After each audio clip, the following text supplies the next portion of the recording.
Good morning again. One of the things that has come up a number of times as I've put together these words of hope for folks is just the different voices that we hear. So, yeah, I got a new mask here. Yeah, somebody gave this to me recently. It's a Blackhawks mask. How about that? So, I'm going to put it on. Can you understand me as well as you did before? I hopefully you can understand me, but I have run into some people that sometimes I have a hard time understanding anyway, and then they put a mask on and I'm like, could you say that again? So I'm just going to take this off because we are socially distanced, okay? It's really happened when I've talked to people FaceTime at the Grove, which is nursing home. So I have FaceTime visits with people there.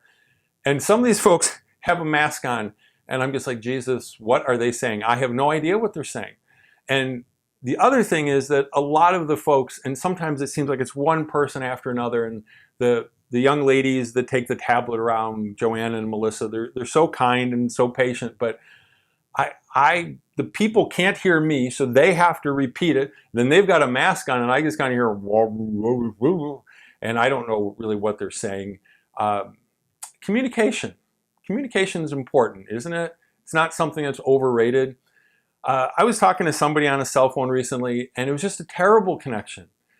I have this younger friend who he used to tell me all the things that his phone could do. His phone could do all these different things, but if he told me on his phone, I wouldn't understand him because it was a horrible telecommunications device.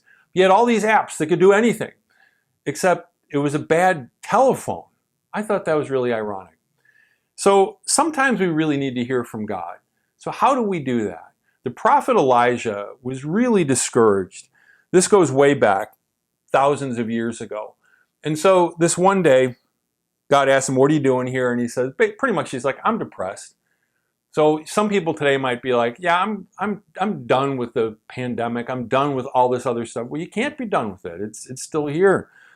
So sometimes we really need to hear from God. And I love what happens here. So God says to Elijah in 1 Kings 19, verse 11, go out and stand before me on the mountain.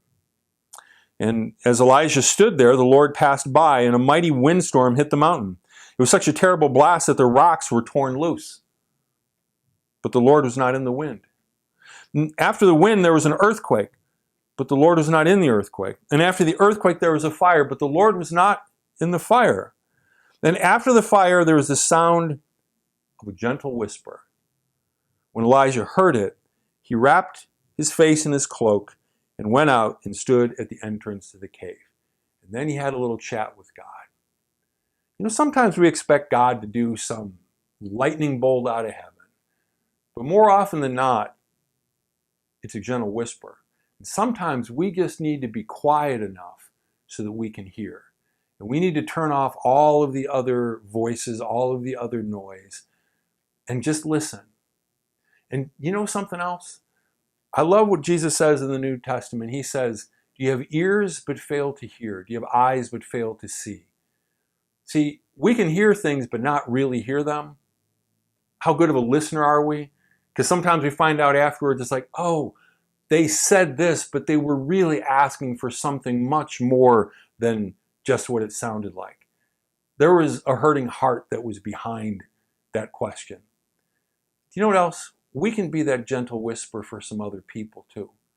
We can whisper words of kindness, of grace, of encouragement to people. May you hear the voice of God this week. And to someone, may you be the voice of God. God bless you. Have a great day.